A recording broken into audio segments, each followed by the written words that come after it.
আজকে হচ্ছে মিষ্টির পোলিও ডেট। এখন তো খুব খুশি, একটু পরেই অবস্থাটা খারাপ হবে। আজকে মিষ্টি খাবে ইঞ্জেকশন। ও তো যাচ্ছে হসপিটাল। আমরা তিনজন যাচ্ছি ইঞ্জেকশন খাওয়ার জন্য। এই যে পুরো ইঞ্জেকশন খাবে। তখন তো ঘুমাচ্ছি, হসপিটালে আসলাম, ঘুমাচ্ছে। একটু পরেই হবে আতঙ্ক, একটু পরে আতঙ্ক দেখা যাবে। অনেক বাচ্চারা এসছে ওখানে পোলিও নেওয়ার জন্য, মিষ্টিকে নিয়ে এসছে। ছোট ছোট বাচ্চা দুষ্টামি করছে। ওর হাতে একটা বোতল ছিল, বোতলটা নেওয়ার পরেই পুরো রেগে বোম হয়ে গেছে। ইঞ্জেকশন নেওয়ার পরে এখন ঘুমাচ্ছে। ভাগ্যিস ভালো, একটু আগে কান্না করছিল।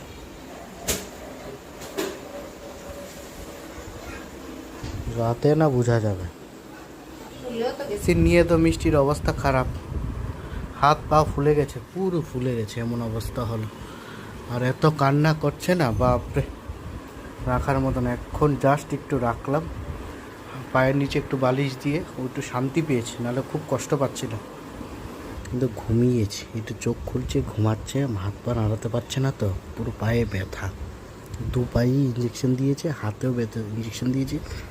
পায়ের নিচে পুরো বালিশ, হাতেও সাইডে বালিশ। এখন ভগবান জানে সারা রাত সজাগ থাকতে হবে কিনা জানি না। বাজে 12টা। মিষ্টিকে এখন প্যারাসিটামল খাওয়াতে হচ্ছে, এত ব্যথা। 6 ঘন্টা পর পরই প্যারাসিটামল খাওয়াতে হচ্ছে।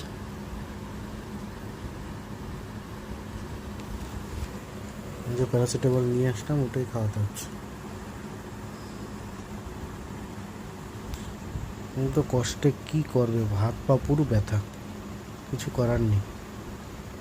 সারাদিন কিছু খায়ও নি, এখন হাসছে। দেখো তুমি হাসছ। 4টে বাজে।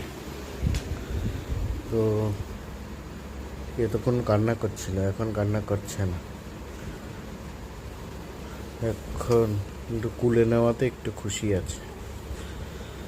কুলে নিয়ে শুয়ে দিল। হ্যাঁ, কান্না করছে নাকি কুলো ওঠার জন্য কান্না করছে ভগবান জানে। পাওয়াটা তবে একটু ঠিক হলো, অল্প অল্প তো জ্বর আছে, জ্বরও আছে, একটু ব্যথাও আছে, সেই জন্য প্রবলেম। আসো, কি আছে? হ্যাঁ, ও